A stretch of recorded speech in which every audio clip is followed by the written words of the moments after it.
بسم اللہ الرحمن الرحیم الصلاۃ والسلام علیک رسول اللہ وعلیٰ آلک واصحابک یا حبیب اللہ۔ آج میں حضرت امام جعفر صادق رضی اللہ عنہ کا مختصر تعارف بیان کروں گا۔ آپ رضی اللہ تعالیٰ عنہ شہید کربلا سید الشہداء حضرت امام حسین رضی اللہ تعالیٰ عنہ کے پر پوتے ہیں۔ آپ رضی اللہ تعالیٰ عنہ عظیم تابعی بزرگ ہیں۔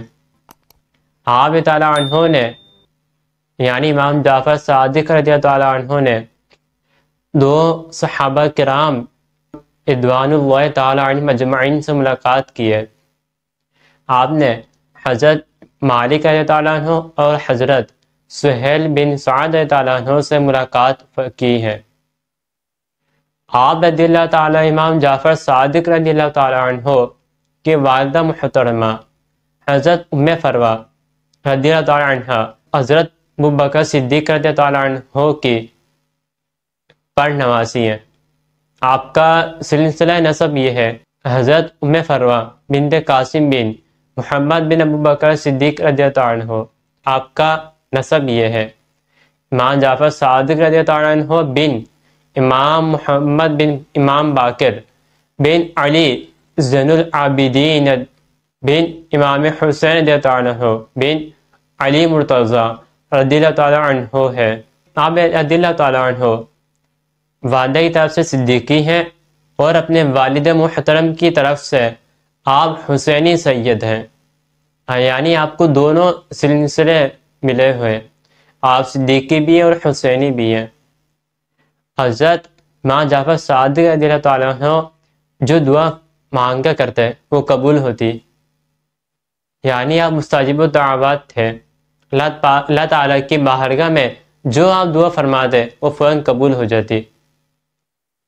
روایت ہے کہ ایک مرتبہ ایک شخص آپ کی بارگاہ میں حاضر ہوتا ہے اور آپ سے دعا کے لیے عرض کرتا ہے، آپ سے عرض کرتا ہے یا سیدی آپ میری دعا فرمائیں کہ اللہ پاک مجھے 50 بار حج کرنے کی توفیق عطا فرمائے، میں 50 بار حج کروں۔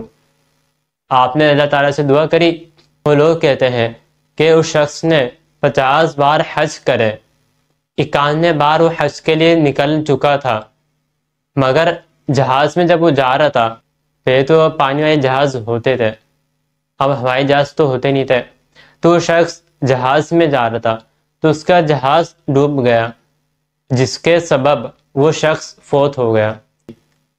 کہ وہ شخص نے 50 بار ہی حج کرے، 91 بار حج کرنے کے لیے جا رہا تھا مگر اس کے نصیب میں نہیں تھا۔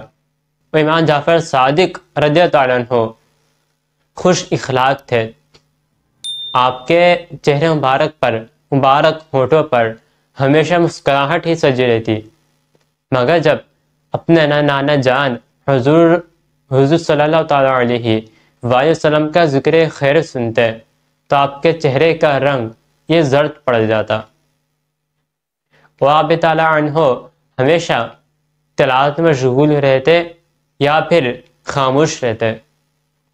آپ تعالیٰ عنہ فضول گفتگو سے بچا کرتے تھے، اور امام جعفر صادق تعالیٰ عنہ سے امام اعظم ابو حنیفہ رضی اللہ عنہ نے اور حضرت سفیان ثوری نے اور آپ کے بیٹے امام موسیٰ کاظم نے آپ سے علم دین حاصل کرائے۔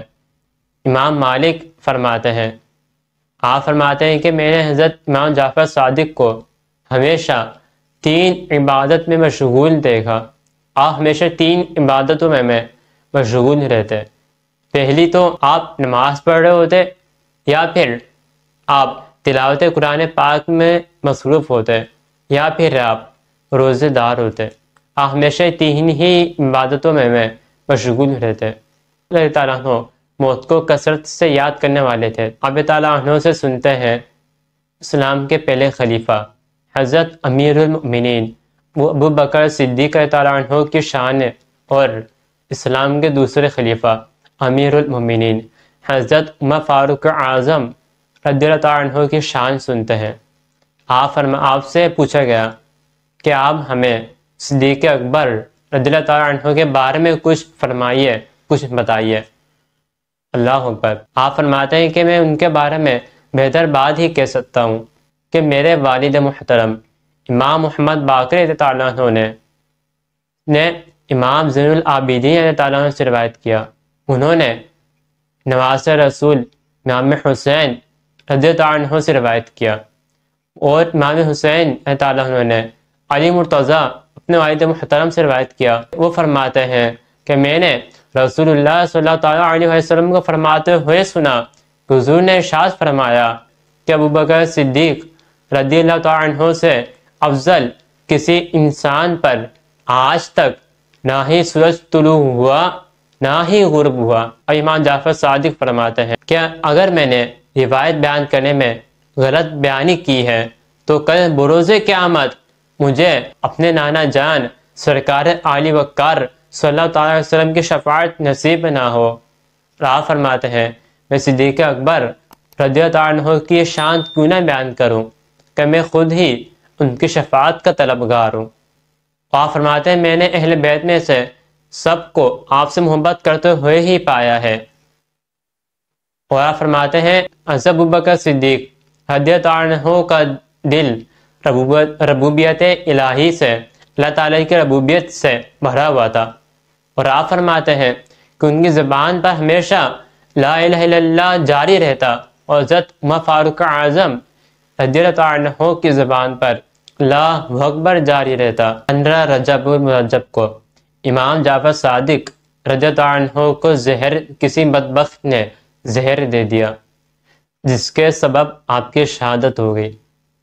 اب 15 رجب کو اللہ تعالیٰ عنہ کے سال ثواب کے لیے، آپ کو ثواب پہنچانے کے لیے کنڈوں کی نیاز کی جاتی ہے، اس میں کھیر پوری کا انتظام کیا جاتا ہے۔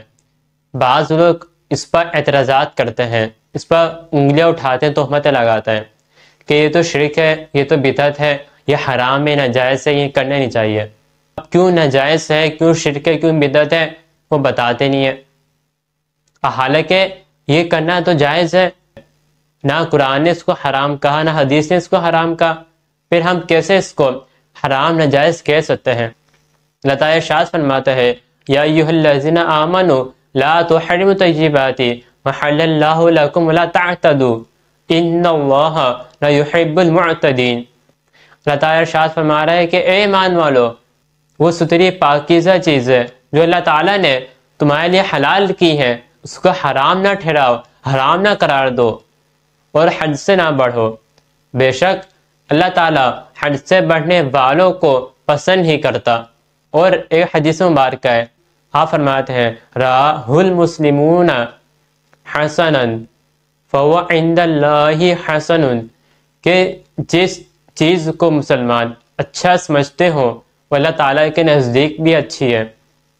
اب جو کنڈوں کی نیاز ہوتی ہے، یہ جو کھیر پوری کی نیاز ہوتی ہے، سارے مسلمان اس کو اچھے سمجھتے ہیں، کون اس کو ناجائز، حرام یا غلط سمجھتا ہے۔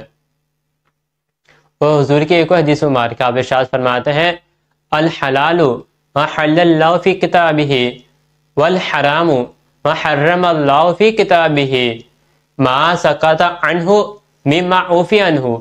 آپ فرماتے ہیں کہ حلال وہ ہے جس کو اللہ تعالیٰ نے حلال فرمایا، اور حرام وہ ہے جس کو اللہ تعالیٰ نے حرام فرمایا، اور جس سے اللہ تعالیٰ نے سکوت فرمایا تو اس میں سے تمہارے لیے معاف ہے۔